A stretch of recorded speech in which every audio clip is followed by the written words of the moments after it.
I'm here today to give you a daily update on Harmony 1. A bit of 1 coming through here. As you can see, we do have a pretty strong parallel channel, guys. You can see we've got all-time highs around this 37 cents from there. Obviously, pretty strong downtrend, unfortunately. But it's not the end of the world because we've got a massive level of support to this lower side here. So if we are going to see this downtrend continue, then we know we've got a bounce point around this 10 cents there. Obviously, Bitcoin is going to dump off a cliff.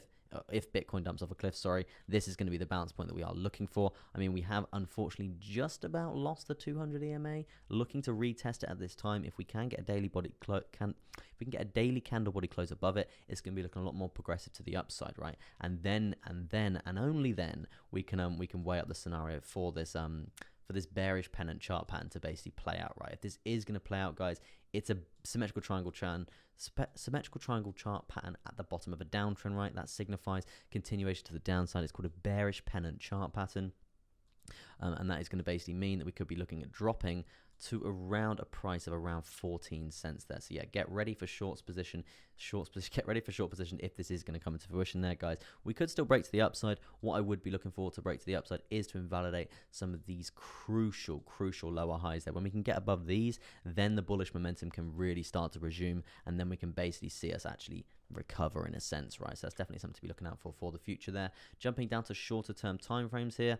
I mean, you can see how valid this chart pattern is in terms of resistance there. Very strong resistance. So yeah, definitely I want to see us get over this zone, get over this lower high, and then we can be looking at a nice breakout to the upside from there. In terms of a measure move breakout to the upside here, because we like to weigh up all scenarios there, guys. I know that they tend to usually break to the downside, but sometimes, just sometimes, they can break to the upside as well. So yeah, this is definitely something to be looking out for there as well. Probably entering around this area once we've cleared this high. And it's not going to be the biggest thing in the world, but it could be a nice little move to the upside. Look, probably something around another 4 or 5% there. Obviously taking profit halfway there at 0.19 at the next recent lower high there, because we know there is resistance there. We have seen that multiple times there as well.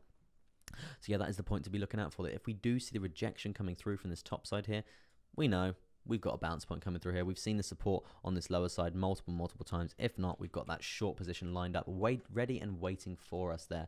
On the hourly, I mean, we've got the 200 probably potentially holding us back. If we can get above that as well, that's going to be another level of confirmation of support to be looking out for there as well. Let's jump back to the 4 hour, because we have seen we've seen a bullish crossover on the DMI, but also the ADX is really quite low. Well, I mean, it's on the cusp of being quite low. So the lower this goes, if the ADX is actually below 20 or 25 there, these are significations of how strong the trend is going to be, right? So now currently the crossover, we were sat around 20, so it could be a signification that we are looking for a bit more upwards momentum there, or the lower that the ADX goes here, which is this little red line coming through here, if that carries on dropping really rapidly, this uptrend is going to have pretty imminent reversals there. So that's going to be on this zone here, so we can expect lower prices from that if that is going to actually continually play out, right? But yeah, overall I would say a couple of breakout scenarios coming through for Harmony 1. I wouldn't say it's the worst coin in the world at the moment. It's got great fundamentals behind it, but in terms of a trading scenario, there's quite a few trading setups to be looking out for today, and over the coming week or so. But yeah, that's gonna be your update today on Harmony 1.